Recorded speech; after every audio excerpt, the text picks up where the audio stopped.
I knew long before Jacob ever arrived that his heart belonged to Rachel. Everyone knew.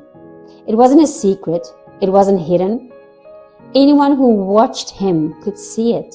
The way he looked at her, the way he worked for her, the way he willingly gave 7 years of his life just for the chance to marry her. 7 years. 7 years of waiting. 7 years of anticipation. 7 years of everyone knowing exactly how the story was supposed to end. When the wedding day finally arrived, it was meant to be Rachel standing beside him, not me. I had spent most of my life becoming familiar with the feeling of being overlooked. While people admired my sister, I learned to fade quietly into the background. Rachel was beautiful. Rachel was desired. Rachel was chosen. And I was simply there. You can tell yourself you're used to something. You can convince yourself it doesn't hurt anymore. But knowing you're overlooked and feeling the weight of it are two very different things. Then the wedding day came. The music filled the air. Guests laughed and celebrated. Lanterns flickered in the darkness as everyone joined in the festivities. It should have been a joyful occasion. Yet beneath all the celebrations, something else was happening. A decision had already been made, a decision that would change the course of my life forever.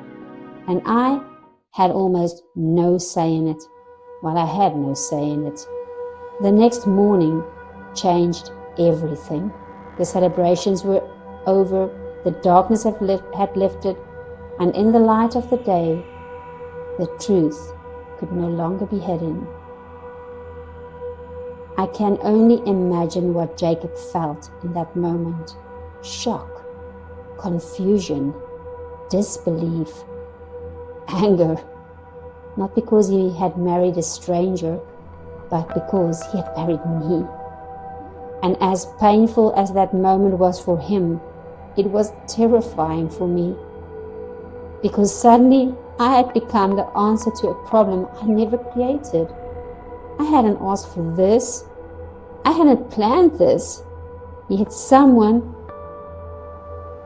had done this to me. And somehow I was the one standing in the middle of the consequences. And people talk. They always do. Whispers spread quickly. Assumptions spread even faster. I could almost hear the conversations. Why would her father need to trick someone into marrying her? What must be wrong with her? She wasn't the one he wanted.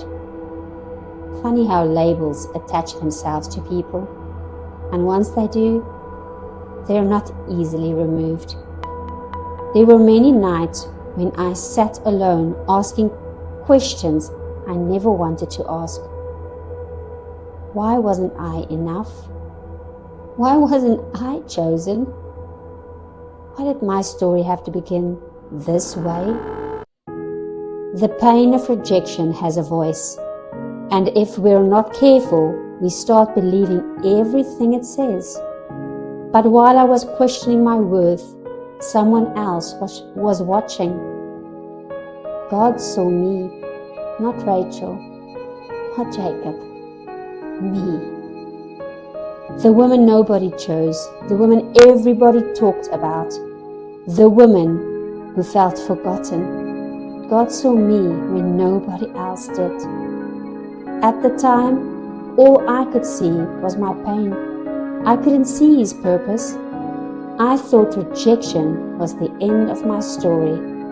What I didn't realize was that God was already turning rejection into positioning. Heaven had not forgotten me.